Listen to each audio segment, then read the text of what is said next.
നമ്മളിവിടെ കുറ്റിയാടിയിൽ വന്ന് സിറാജുൽ ഉണ്ടാക്കുമ്പോ ആരെയും ചീത്ത പറഞ്ഞിട്ടല്ലല്ലോ സിറാജുൽ ഉണ്ടാക്കിയത്, മറിച്ച് എല്ലാവർക്കും കാര്യം പറഞ്ഞു കൊടുത്തിട്ടാണ്. നമ്മുടെ സുബൈർക്ക് അള്ളാഹു അദ്ദേഹത്തിന് ദീർഘായുസ്സും ആഫിയത്തും നൽകുക. അദ്ദേഹം ഒരിക്കൽ എന്നോട് ഉസ്താദ് നിങ്ങളെ വയൽ കേട്ടിട്ട് ഞങ്ങളൊക്കെ നല്ല സുന്നത്ത് ജമാഅത്തിൽ ഉറച്ചു നിന്ന് പ്രവർത്തിക്കാൻ തുടങ്ങിയത്. അല്ലാതെ നമ്മളാരെയും തെറി പറഞ്ഞിട്ട് ഒരാൾ നന്നാക്കാൻ കഴിയുമോ? അതിന്റെ ആവശ്യമുണ്ടോ? ചെയ്യാൻ പാടുണ്ടോ? പരിഹസിക്കാൻ പാടുണ്ടോ? പരിഹാസം എന്ന് പറഞ്ഞാൽ അത് ഖുർആൻ തന്നെ പറഞ്ഞ എന്താണ്? അഊദു ബില്ലാഹി അൻ നകൂന മിനൽ ജാഹിലീൻ എന്ന് പറഞ്ഞ് മൂസാ നബി അലൈഹി സ്വലാം പറഞ്ഞ ഖുർആൻ പറഞ്ഞു. പരിഹസിക്കാണോ എന്ന് ചോദിച്ച ആൾക്കാർ അപ്പൊ പറഞ്ഞേ പരിഹസിക്കാതെ തന്നെ വിവരമില്ലാത്തവരുടെ പരിപാടിയാണോ, അതിന് എന്നെ കിട്ടൂല, അള്ളാഹു കാക്കട്ടെ എന്ന്. അപ്പൊ പരിഹാസം, ഇൻസൾട്ടാക്കൽ അത് വിവരമില്ലാത്തവരെ ഏർപ്പാടാണ്. അതിലൊരിക്കലും നമ്മൾ പെട്ടുപോകരുത്. നമ്മൾ അള്ളാഹുവിന്റെ ദീൻ ഹക്കായി മനസ്സിലാക്കണം. ഇനി ഞാൻ പറഞ്ഞ ആയത്തിലേക്ക് തന്നെ തിരിക്കട്ടെ. സുഹൃത്തുക്കളെ, മുഹാജിറുകളും ആ മുഹാജിറുകൾ അള്ളാഹുവിനെയും റസൂലിനെയും അവർ സഹായിക്കുന്നു. ഉലൈക ഹുമുസ് സാദിഖൂൻ, അവരാണ് സത്യവാൻമാർ. സത്യം പറഞ്ഞവരും പറയുന്നവരും സത്യം പുലർത്തിയവരും അവരാണ്. ശേഷം അല്ല പറയാണ് വല്ലദീന തബവ്വഉദ്ദാറ വൽ ഈമാന മിൻ ഖബ്ലിഹിം യുഹിബ്ബൂന മൻ ഹാജറ ഇലൈഹിം. എന്നാൽ സ്വന്തം നാടും വീടും അവർക്ക് വിട്ടുകൊടുത്ത കക്ഷികളുണ്ടല്ലോ, വല്ലാതെ ഈ മുഹാജിറുകളെ സ്നേഹിച്ചവരുണ്ടല്ലോ, ആ മഹാന്മാർ അവരാണല്ലോ അൻസാരികൾ. ولا يجدون في صدورهم حاجة مما أوتوا ويؤثرون على أنفسهم ولو كان بهم خصاصة. അൻസാരികളുടെ സ്വഭാവം എന്താണ്? അവരുടെ മനസ്സിൽ അവരുടെ ആവശ്യങ്ങളൊന്നും ഒരു വിഷയമല്ല. അതേ സമയത്ത് മറ്റുള്ളവർക്ക് സഹായിക്കണം എന്ന ചിന്തയാണ്.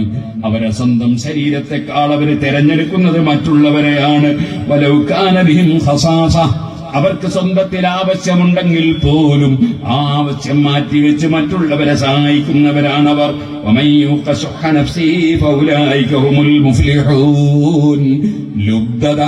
ആ ലുബ്ധതയില്ലാതെ ചെലവാക്കാനുള്ള മനസ്സ് ലഭിച്ചവരുണ്ടല്ലോ, അവരാണ് നിശ്ചയം വിജയികൾ. അപ്പൊ വലിയ വിജയികളായി അല്ലാഹു പ്രഖ്യാപിച്ച മുഹാജിറുകളും അൻസാരികളും അള്ളാഹുവിന്റെ ദീനിനെ സഹായിക്കാൻ എന്തും ചെലവഴിക്കാനും എന്തും ത്യജിക്കാനും സന്നദ്ധരായ സഹാബികൾ.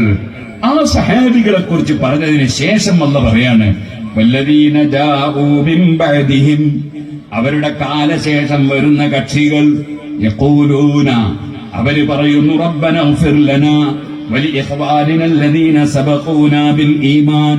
അവർ റബ്ബിനോട് ദുആ ചെയ്യുന്നു, ഞങ്ങൾക്ക് പുറത്തു തരണേ അല്ലാഹ്, വലിയ ഇഖ്വാനിനല്ലദീന സബഖൂനാ ബിൽ ഈമാൻ. നമ്മളൊക്കെ ആ സഹാബത്തിന്റെ ശേഷം വന്ന ആൾക്കാരല്ലേ, നമ്മൾക്കൊക്കെ ഉണ്ടാകേണ്ട ഒരു അവസ്ഥാവിശേഷം ഖുർആൻ പറയാൻ. എന്താണ് വേണ്ടത്? നമ്മൾ ഇങ്ങനെ പ്രാർത്ഥിക്കണം, റബ്ബന ഇഗ്ഫിർ ലനാ, ഞങ്ങൾക്ക് പൊറുക്കണേ റബ്ബേ, വലിയ ഇഖ്വാനിനല്ലദീന സബഖൂനാ ബിൽ ഈമാൻ, ഈമാനോടുകൂടെ ഞങ്ങൾക്ക് മുൻകടന്നുപോയ ആളുകളുണ്ടല്ലോ, ഞങ്ങൾ മുൻഗാമികളുണ്ടല്ലോ, അവർക്കും നീ മാപ്പ് കൊടുക്കണം അല്ലാഹ്.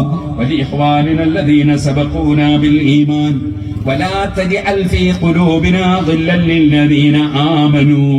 വിശ്വസിച്ച ഒരാളോടും ഞങ്ങളെ മനസ്സിലൊരു വൈരാഗ്യം തന്നേക്കരുത് അല്ലാഹ്. കഴിഞ്ഞുപോയ ആളുകളോട് മനസ്സിനൊരു വെറുപ്പ്, കഴിഞ്ഞുപോയ ആളുകളോട് മനസ്സിനൊരു വൈരാഗ്യം, അത് ഞങ്ങളെ മനസ്സിൽ തന്നേക്കരുത്. കഴിഞ്ഞുപോയ ആളുകളെ അനുസ്മരിക്കുകയും അവർക്ക് വേണ്ടി പ്രാർത്ഥിക്കുകയും അവരുടെ മഹത്വം പറയുകയും അവരുമായി അതാ മനസ്സിൽ എപ്പോഴും അവരോടുള്ള മതിപ്പും ബഹുമാനവും നിലനിർത്തുന്നവരാണ് അങ്ങനെയുള്ള കക്ഷികൾ. റബ്ബനാ ഇന്നക റഊഫുർ റഹീം, ഞങ്ങളുടെ റബ്ബേ നീ വലിയ ദയയുള്ളവനാണ്, നീ വലിയ കാരുണ്യം ചെയ്യുന്നവനാണ്. ഇങ്ങനെ പറഞ്ഞുകൊണ്ട് മുൻഗാമികളായ ആളുകൾക്ക് വേണ്ടി പ്രാർത്ഥിക്കുന്നവരാണ് സഹാബത്തിനെ പിന്തുടർന്ന പിൻഗാമികളെന്ന് പരിശുദ്ധ ഖുർആൻ പറയുന്നു. അതുകൊണ്ട് തന്നെ ഒരിക്കലും മുൻഗാമികളെ വിസ്മരിക്കുക എന്നത് ഈമാനുള്ള ആളുകൾക്ക്, സഹാബത്തിനെ പിന്തുടർന്നവർക്ക് അനുയോജ്യമല്ല. അതിനാൽ പരിശുദ്ധ അഹ്ലുസുന്നത്തി വൽ ജമാഅ എപ്പോഴും മുൻഗാമികളെ അനുസ്മരിച്ചുകൊണ്ടേയിരിക്കും, മുൻഗാമികളെ മറന്നുപോകില്ല. കാരണം ഖുർആൻ പ്രത്യേകം പറഞ്ഞ ഒരു വിശേഷണമാണ്. സുഹൃത്തുക്കളെ, സിറാജുൽ ഹുദയുടെ കലണ്ടർ കിട്ടാത്തവരെല്ലാം ഓരോ കലണ്ടർ വാങ്ങണം. പൈസകൾ എത്ര കൊടുത്തെന്ന് ഞാൻ പേടിക്കണ്ട. കാരണം ഒരു മാസത്തിൽ ചെലവിന് 90 ലക്ഷം റുപ്യ വേണം. 90 ലക്ഷം പറഞ്ഞ 90,000 ഒരു മാസത്തിലെ ചെലവിന്. അത് ഇവിടുത്തെ മദ്രസക്കും അതുപോലെ മറ്റുള്ള മദ്രസക്കും ഒക്കെ സിറാജുൽ ഹുദയിൽ നിന്ന് ഒരു വിഹിതം കൊടുക്കുന്നുണ്ട്. അങ്ങനെ തുടങ്ങിയിട്ട് സിറാജുൽ ഹുദയുടെ കീഴിൽ 100-ലധികം പള്ളികൾ, അതുപോലെ 35ഓളം മദ്രസകൾ. അവിടെ നിന്ന് അങ്ങോട്ട് പിന്നെ അൽഹംദുലില്ലാഹ് 16,000-ഓളം കുട്ടികൾ, 1060ഓളം സ്റ്റാഫുകൾ. ഇതൊക്കെ സിറാജുൽ ഹുദയുടെ കീഴിലുള്ളതാ. ഇതിനൊക്കെ ചെലവെത്ര വരുമെന്ന് ഞാൻ പറയണോ? അതുകൊണ്ട് നല്ല സംഭാവന കൊടുത്ത് എല്ലാവരും വരെ കണ്ടർ വാങ്ങണം. അത് നല്ല ഭംഗിയിൽ കൊണ്ടുപോയി ചുമര് വലിച്ച് തൂക്കുകയും വേണം. അത് എവിടെയെങ്കിലും പത്തായത്തിനുള്ളിൽ വെക്കാനുള്ളതല്ല, നല്ല ഭംഗിയിൽ. അത് വലിയ ബർക്കത്താണ്, അതൊരു സന്തോഷമാണ്. അല്ലാഹു തആല എല്ലാവർക്കും ബർക്കത്ത് ചെയ്യട്ടെ. ഞാൻ എന്റെ വിഷയത്തിലേക്ക് തന്നെ പോകുന്നു. അപ്പോൾ ഈമാനുള്ള കക്ഷികളുടെ സ്വഭാവമാണ് മുൻഗാമികളെ അനുസ്മരിക്കുക എന്ന്. മുൻഗാമികളിൽ എല്ലാവരും ഒരുപോലെ അല്ല. ഇപ്പൊ ഞാൻ പറയാം, എന്റെ ബാപ്പയെ ഞാൻ അനുസ്മരിക്കുന്നു, പലപ്പോഴും അനുസ്മരിക്കാറുണ്ട്. ബാപ്പനെ പറ്റി പലപ്പോഴും ഞാൻ ബാപ്പന്റെ ഗുണം പറയും. എന്നെ മണ്ണെണ്ണ വിളക്കും കത്തിച്ച് വെച്ചിട്ട് മുസ്ഹഫ് മുന്നിൽ നിർത്തി ഖുർആൻ പഠിപ്പിച്ചത് എന്റെ ബാപ്പയാണ്. മദ്രസയിൽ മുസ്താബ് അറിവ് തന്നിട്ടുണ്ടെങ്കിലും ക്ലിയർ ആക്കി പഠിപ്പിച്ചതെന്ന് ബാപ്പയാണ്. ആ ബാപ്പനുള്ള കടപ്പാട് തീരൂല. അല്ലാഹു തആല സ്വർഗ്ഗം കൊടുക്കട്ടെ. എന്നെ ദർസിലേക്ക് പറഞ്ഞയച്ചത് എന്റെ ബാപ്പയാണ്. എന്റെ കുടുംബം മുസ്ലിയാമാരെ കുടുംബമല്ല, കച്ചവടക്കാരുടെ കുടുംബമല്ല. പക്ഷെ ബാപ്പയ്ക്ക് എന്തോ ഒരു ഭാഗ്യത്തിന് എന്നെ ദർസിൽ പറഞ്ഞേക്കണമെന്ന് തോന്നി. അൽഹംദുലില്ലാഹ്. അതുകൊണ്ടാണല്ലോ നിങ്ങളൊക്കെ പരിചയപ്പെടാനും നിങ്ങളൊക്കെ ദുആ കിട്ടാനൊക്കെ കാരണമായത്. അപ്പൊ ബാപ്പയോടുള്ള കടപ്പാട് പറഞ്ഞാൽ തീരൂല. ബാപ്പയുടെയും ഉമ്മയുടെയും പൊരുത്തത്തിലല്ലേ അള്ളാഹുവിന്റെ പൊരുത്തം. അള്ളാഹു നമ്മിൽ നിന്ന് മരിച്ചുപോയതൊക്കെ പൊരുത്തം നമുക്ക് നൽകുമാറാകട്ടെ. സുഹൃത്തുക്കളെ, ഉദ്ഘാടനം ചെയ്യണമെങ്കിൽ പേടുന്നവനുമാനൊക്കെ തന്നെ.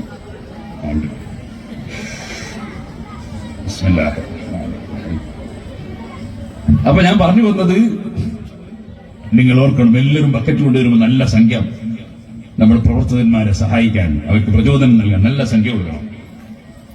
ബാപ്പ അവരെ നമ്മൾ അനുസ്മരിക്കാറുണ്ട്. എന്നെ പോറ്റി വളർത്തിയ ഉമ്മ അവരെ നമ്മൾ അനുസ്മരിക്കാറുണ്ട്. എന്നാൽ എപ്പോഴും നമുക്ക് ഇങ്ങനെ അനുസ്മരിക്കാൻ കഴിയൂല. അതുകൊണ്ട് കൊല്ലത്തിൽ ഒരിക്കലെങ്കിലും അനുസ്മരിക്കുക എന്ന് നമ്മുടെ മുൻഗാമികളായ പണ്ഡിതന്മാർ നമുക്ക് നല്ല മാതൃക കാണിച്ചു തന്നു. അതിന്റെ പേരാണ് ആണ്ടനുസ്മരണം. എപ്പോഴും ഓർമ്മിക്കാനും എപ്പോഴും അവരെ പേരിൽ ഭക്ഷണം കൊടുക്കാനും എപ്പോഴും അവരെ പറ്റി പറയാനും അവരെ ഫാത്തിഹ ഓതാനും ചിലപ്പോൾ നമ്മളെ പോലത്തെ കഴിയൂല. അതുകൊണ്ട് കൊല്ലത്തിൽ ഒരിക്കലെങ്കിലും അവരെ അനുസ്മരിക്കാം എന്ന് തീരുമാനിച്ചു.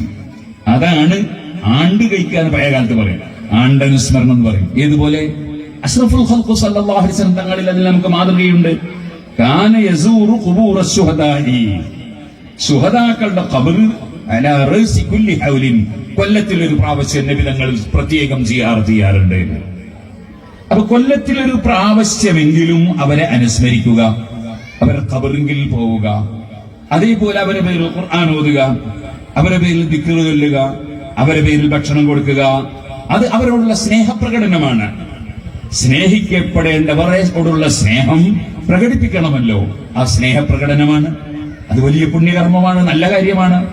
നല്ല കാര്യം ഞാൻ പറഞ്ഞില്ലേ, വഫ്അലുൽ ഖൈറ ലഅല്ലക്കും തുഫ്ലിഹൂൻ. എത്ര സ്ഥലത്താണ് ഖുർആനിൽ ഖൈർ ചെയ്തോ വിജയം കിട്ടുമെന്ന് പറഞ്ഞത്? ആ വിജയമാണ് നേരത്തെ അരിയത്ത് സ്വലാത്തിയിലെ സ്ത്രീക്കും കിട്ടുന്നത്.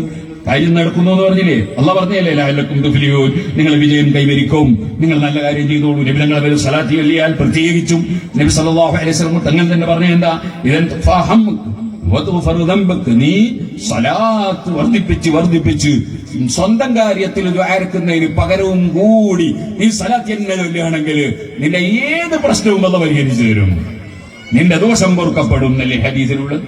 അപ്പൊ നബി സല്ലല്ലാഹു അലൈഹി വസല്ലം തങ്ങളുടെ പേര് ഒരൊറ്റ സ്വലാത്ത് ചൊല്ലിയാൽ സല്ലല്ലാഹു അലൈഹി അസ്റ, ഇങ്ങനെ പറഞ്ഞു, മൻ സല്ലാ അലൈഹി സലാത്തൻ വാഹിദതൻ, ഒരൊറ്റ സലാത്തിന്റെ പേരിൽ ചൊല്ലിയാൽ, ഇന്ന സലാത്ത് എന്ന് നബി തങ്ങൾ പറഞ്ഞിട്ടില്ല, നബി സലാത്ത് അല്ലാത്ത സലാത്ത് എന്നൊന്നും പറഞ്ഞില്ല, ഏത് സലാത്ത് ചൊല്ലിയാലും അതെ അംഗീകരിക്കപ്പെടാവുന്ന തെറ്റില്ലാത്ത നബി തങ്ങളെ മദ്ഹ് പറയുന്ന ഏത് സലാത്തായിരുന്നാലും ശരി, ഒരു സലാത്ത് ചൊല്ലിയാൽ സല്ലല്ലാഹു അലൈഹി അസ്റാ, 10 ഗുണം ചുരുങ്ങിയത് അല്ലാഹു തആല തരും. അപ്പൊ ആ സ്ത്രീ അനുഭവം പറഞ്ഞത് ഹദീസിൽ നബി തങ്ങൾ കൊടുത്ത ഓഫറാണ്. ആ ഓഫർ ശരിക്കും അനുഭവിച്ചു എന്നാണ് ആ സ്ത്രീ പറഞ്ഞതിന്റെ അർത്ഥം. ഇരിക്കട്ടെ, ഞാൻ പറഞ്ഞത് മുൻകഴിഞ്ഞ ആളുകളെ അനുസ്മരിക്കുക. അങ്ങനെ അനുസ്മരിക്കുമ്പോ നമ്മളുടെ ഹിദായത്തിന്, നമ്മുടെ സന്മാർഗത്തിന് നിമിത്തമായ കുറെ മഹാന്മാരുണ്ട്. അതിൽ മുൻപന്തിയിലുള്ളവരാണ് ബദരീങ്ങൾ. കാരണം ബദരീങ്ങളെ സംബന്ധിച്ചിടത്തോളം അവർ അന്ന് ത്യാഗം സഹിക്കാൻ തുനിഞ്ഞിട്ടില്ലായിരുന്നുവെങ്കിൽ ഈമാനിന്റെ വെളിച്ചം നമ്മുടെ മനസ്സിൽ എത്തുകയില്ലായിരുന്നു. അതുകൊണ്ട് നമ്മൾ ബദരീങ്ങളെ ആണ്ട് നടത്തും, ഇല്ലേ? ബദരീങ്ങളെ ആണ്ട് നടത്തും. കൊല്ലത്തിൽ ഒരിക്കലെങ്കിലും അവരെ അനുസ്മരിക്കുകയാണ്, അവരെ മധു പറയാണ്, അവരെ പേര് പറയാണ്. നിബിധങ്ങൾക്ക് അവരുടെ പേര് പറയൽ വലിയ ഇഷ്ടമാണ്. അതല്ലേ ഇമാം ബുഖാരി റിപ്പോർട്ട് ചെയ്ത ഹദീസ്? റുബൈ ബിൻത് അഫ്റാഇന്റെ വീട്ടില് നബി സല്ലല്ലാഹു അലൈഹി വസല്ലം കല്യാണത്തിന് ചെല്ലുമ്പോൾ അവിടെ കുട്ടികൾ ബദരീങ്ങളെ വിളിച്ച് പാട്ടുപാടുന്നു. നമ്മുടെ നാട്ടിലെ ഭാഷ പറഞ്ഞാൽ ബദർ പാട്ട് പാടുന്നു എന്ന് പറയാം, ബദർമാല പാടുന്നു എന്ന് പറയാം. ബദരീങ്ങളെ വിളിച്ച്, ബുഖാരിയിലെ ഹദീസ് എന്താണ്? യന്തുബിന മൻ ഖുതില മിൻ ആബാഇ യൗമ ബദർ. ബദർ ദിവസത്തിൽ കൊല്ലപ്പെട്ടു പോയ എന്റെ ഉപ്പാപ്പമാരിലുള്ള സുഹദാക്കൾ, ആ സുഹദാക്കളെ വിളിച്ചുകൊണ്ട് കുട്ടികൾ പാട്ടുപാടുന്നു. നബി സല്ലല്ലാഹു അലൈഹി വസല്ലം ആ സമയത്ത് കയറി വരുന്നു കല്യാണ വീട്ടില്. അപ്പൊ കുട്ടികൾ എന്ത് ചെയ്തു? റസൂലുള്ളാഹിനെ കണ്ടപ്പോ ബദരീങ്ങളിൽ ഒന്നാമത്തെ വ്യക്തി മുഹമ്മദ് റസൂലുള്ളാഹി സല്ലല്ലാഹു അലൈഹി വസല്ലം തങ്ങളാണല്ലോ. റസൂലുള്ളാഹിനെ പുകഴ്ത്തിയിട്ട് വഫീനാ നബിയുൻ യഅലമു മാ ഫീ ഗദീ. കുട്ടികൾ പാടുകയാണ്, ഞങ്ങളിൽ ഒരു മഹാനായ നബിയുണ്ട്, നാളെ വരുന്ന കാര്യം ഇന്ന് തന്നെ അറിയുന്ന നബിയാണ്. എന്തേ അങ്ങനെ പാടാൻ കാരണം? ഈ കുട്ടികൾക്കറിയാം ബദർ യുദ്ധം നടക്കുന്നതിന്റെ തലേ ദിവസം നബി സല്ലല്ലാഹു അലൈഹി വസല്ലം ബദറിൽ വന്നു. എന്നിട്ട് ഇങ്ങനെ ഓരോ സ്ഥലം മാർക്ക് ചെയ്യുകയാണ്. ഹദാ മസ്റഅ ഫുലാൻ, ഹദാ മസ്റഅ ഫുലാൻ. നാളെ യുദ്ധം നടന്നാൽ അബൂജഹൽ ഇവിടെ വീണിട്ടാണ് മരിക്കുക, അതേ ഇവിടെ ഉത്ബത്താണ് വീഴുക, ഇവിടെ ശൈബത്താണ് വീഴുക. അങ്ങനെ ഓരോ പ്രമുഖന്മാരും വീണ് മരിക്കുന്ന സ്ഥലം തലേ ദിവസം തന്നെ നബിതങ്ങൾ മാർക്ക് ചെയ്തു വെക്കുകയാണ്. അതേ സ്ഥലത്ത് തന്നെ അവര് വീണ് മരിക്കുകയുമാണ്. അപ്പോൾ സഹാബികൾ, അവർക്കറിയാം നബിതങ്ങൾക്ക് അല്ലാഹു തആല ഒരുപാട് മറഞ്ഞ കാര്യങ്ങൾ അറിയിച്ചു കൊടുക്കാറുണ്ട്, അറിയിച്ചു കൊടുക്കുന്നുണ്ട്. ഖുർആൻ തന്നെ പറഞ്ഞതാണ്, വഅല്ലമക മാ ലം തകുൻ തഅലം വകാന ഫദ്ലുല്ലാഹി അലൈക അസീമാ. ഓ നബിയെ, തങ്ങൾക്കറിയാത്ത ആവശ്യമുള്ള എല്ലാ കാര്യങ്ങളും അല്ലാഹു തങ്ങൾക്ക് പഠിപ്പിച്ചു തന്നിട്ടുണ്ട്, അറിയിച്ചു തന്നിട്ടുണ്ട്. അതൊരു പുസ്തകം വായിച്ച് പഠിച്ചതല്ല, അധ്യാപകന്റെ മുമ്പിൽ പോയിരുന്ന് പഠിച്ചതല്ല, അല്ലാഹു ഖൽബിൽ കൊടുക്കുന്ന വിവരമാണ്. ആ വിവരം നബിതങ്ങൾക്കുണ്ടെന്ന് സഹാബികൾക്കറിയാം. അതുകൊണ്ട് ആ മക്കൾ പാടുകയാണ്, ഓ ഫീന നബിയുൻ യഅലമു മാ ഫീ ഗദീ. നാളെ വരുന്ന കാര്യം ഇന്ന് തന്നെ പറയുന്നൊരു നബിയുണ്ട് ഞങ്ങളില്. സുബ്ഹാനല്ലാഹ്. അപ്പോൾ നബി തങ്ങളെ കുട്ടികളോട് പറയുകയാണ്, ഉത്റുകീ ഹാദിഹി വഖൂലി ബില്ലതി തഖൂലീൻ. കുട്ടി, നിങ്ങൾ ഇതുവരെ ചൊല്ലിയത് ബദരീങ്ങളെ വിളിച്ചിട്ടല്ലേ, ആ ബദരീങ്ങളെ വിളിച്ചുകൊണ്ട് തന്നെ പാടിക്കോ. അപ്പൊ ബദരീങ്ങളെ വിളിക്കലും ബദരീങ്ങളെ പേര് പറയലുമൊക്കെ നബി സല്ലല്ലാഹു അലൈഹി വസല്ലമ തങ്ങൾക്ക് വലിയ താല്പര്യമാണ്, അള്ളാഹുവിനും അത് വലിയ ഇഷ്ടമാണ്. അതുകൊണ്ട് തന്നെ ആ ബദരീങ്ങളെ പേര് പറയുകയും ബദരീങ്ങളെ അനുസ്മരിക്കുകയും ചെയ്യൽ പതിവുണ്ട്. ഇനി നിങ്ങൾ നോക്കൂ, അതേപോലെ നമ്മുടെ 4 മദ്ഹബിന്റെ ഇമാമിയങ്ങൾ, അവരാണ് ഇവിടെ കർമ്മശാസ്ത്ര നിയമങ്ങളൊക്കെ ലോകത്തിന് എത്തിച്ചു കൊടുത്തവർ. ആ 4 മദ്ഹബിന്റെ ഇമാമിയങ്ങളെ കുറിച്ച് ഞാൻ പറയണ്ടല്ലോ, നിങ്ങൾക്കറിയാം. IPH പ്രസിദ്ധീകരിച്ച ഇസ്ലാം മതം എന്ന പുസ്തകത്തിൽ അബുല്ലാല മൗദൂദി തന്നെ അതാ 4 മദ്ഹബിന്റെ ഇമാമിയങ്ങളുടെയും ബഹുമാനം ധാരാളം എഴുതി വെച്ചിട്ടുണ്ട്. ആ 4 മദ്ഹബ് സ്വീകരിക്കുന്നവരാണ് ലോക മുസ്ലിമീങ്ങളെന്ന് അദ്ദേഹവും രേഖപ്പെടുത്തി വെച്ചിട്ടുണ്ട്. മദ്ഹബ് വേണ്ട എന്ന് പറയുന്നത് അറിവില്ലായ്മയാണ്. ഇരിക്കട്ടെ, ഇപ്പോൾ ഞാൻ അതിലേക്ക് കടക്കുന്നില്ല. ആ മദ്ഹബിന്റെ ഇമാമിങ്ങളെ നമ്മൾ ധാരാളം അനുസ്മരിക്കുന്നു. ഇതുപോലെ മനുഷ്യന്മാർ അഹങ്കാരികളാകരുത്, അസൂയക്കാരാകരുത്. മനുഷ്യന്മാർ വൈരാഗ്യവും വിദ്വേഷവും വെച്ച് ജീവിക്കുന്നവരാകരുത്. അതേ തറവാട്ടിന്റെ പേരിലോ അല്ലാത്തതിന്റെ പേരിലോ മഹിമ പറഞ്ഞ് അഹങ്കരിക്കരുത്. അതേപോലെ മറ്റുള്ളവരെ കുറ്റം പറയരുത്, മറ്റുള്ളവരെ ഗീബത്ത് പറയരുത്, നമീമത്ത് പറയരുത്, ചീത്ത വിളിക്കരുത്, തെറി പറയരുത്, പരിഹസിക്കരുത്. ഇത്തരത്തിലുള്ള സ്വഭാവങ്ങളൊന്നും മനുഷ്യരുണ്ടാകാൻ പാടില്ല. ഇതുപോലെ പണത്തെ പൂജിച്ച് ഹലാലും ഹറാമും ഇല്ലാതെ സമ്പാദിക്കരുത്. അതുപോലെ മനുഷ്യൻ മദ്യപാനിയാകരുത്. മനുഷ്യൻ വ്യഭിചാരിയാകരുത്, അന്യപെണ്ണിലേക്ക് നോക്കി രസിക്കുന്നവനാകരുത്, അതേപോലെ അന്യപെണ്ണിനെ ചാറ്റ് ചെയ്യുന്നവനാകരുത്. മനുഷ്യൻ അവന്റെ ജീവിതം പടച്ചവൻ രഹസ്യവും പരസ്യവും അറിയുന്നുവെന്ന നിലക്ക് മനുഷ്യന്റെ ജീവിതം ക്രമീകരിക്കേണ്ടതുണ്ട്. അനാവശ്യ സംസാരം അരുത്, ആവശ്യമുള്ളത് മാത്രം പറയണം, ആവശ്യമില്ലാത്തത് പറയാതിരിക്കണം. അതുപോലെ എല്ലാവരോടും നല്ല സ്വഭാവത്തിൽ പെരുമാറണം. ഈ ഒരു ആശയങ്ങളെല്ലാം ഉൾക്കൊള്ളിച്ച് മനുഷ്യന്റെ ആത്മാവിനെ സംസ്കരിച്ചെടുക്കുന്ന, ഹൃദയം ശുദ്ധീകരിച്ചെടുക്കുന്ന ആ വലിയ ഡിപ്പാർട്ട്മെന്റിൽ വലിയ മഹത്വമുള്ളവരായിരുന്നു സഹാബികൾ, അവരുടെ പിൻഗാമികൾ. എന്നാൽ ആ വിഷയത്തിൽ ജനങ്ങൾ വളരെ പിന്നോട്ട് പോയ ചില കാലഘട്ടമുണ്ടായപ്പോൾ അന്ന് ജനങ്ങളെ മനസ്സ് സംസ്കരിക്കാൻ ആവശ്യമായ കൃത്യമായ ഉപദേശങ്ങൾ, കൃത്യമായ നിർദ്ദേശങ്ങൾ, കൃത്യമായ ആക്ടിവിറ്റികൾ എല്ലാം പഠിപ്പിച്ചു കൊടുത്ത ചില മഹാന്മാരുണ്ട്.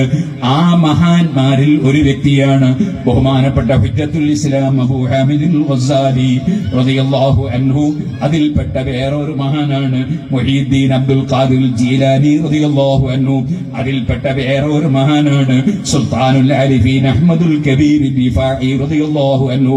അതിൽപ്പെട്ട വേറൊരു മഹാനാണ് ഇബ്രാഹിം ദസൂഖി റളിയല്ലാഹു അൻഹു. അതിൽപ്പെട്ട വേറൊരു മഹാനാണ് അഹ്മദുൽ ബദവി റളിയല്ലാഹു അൻഹു.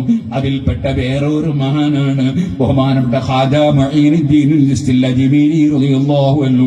ഇങ്ങനെ തുടങ്ങിയിട്ട് എത്രയോ വലിയ വലിയ മഹാന്മാർ ലോകത്ത് കഴിഞ്ഞു പോയിട്ടുണ്ട്. അവരെയും മുസ്ലിം സമുദായം അനുസ്മരിക്കേണ്ടതുണ്ട്, അവരെ ചരിത്രം പഠിക്കേണ്ടതുണ്ട്, അവരെ ഉപദേശം മനസ്സിലാക്കേണ്ടതുണ്ട്, അവരെ പിന്തുടർന്ന് ജീവിക്കേണ്ടതുണ്ട്.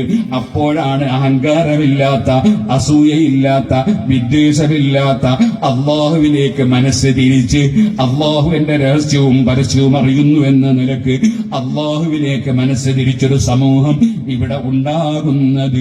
അതിനു വേണ്ടി പ്രവർത്തിച്ച മഹാന്മാരിൽ ഈ മാസത്തിൽ, ജമാദുൽ അവ്വൽ മാസത്തിൽ പ്രത്യേകം അനുസ്മരിക്കപ്പെടുന്ന വ്യക്തിയാണ് ബഹുമാനപ്പെട്ട സുൽത്താനുൽ ആരിഫീൻ അഹ്മദുൽ കബീർ ദിഫാഇ ഖദ്ദസല്ലാഹു സിർറഹുൽ അസീസ്.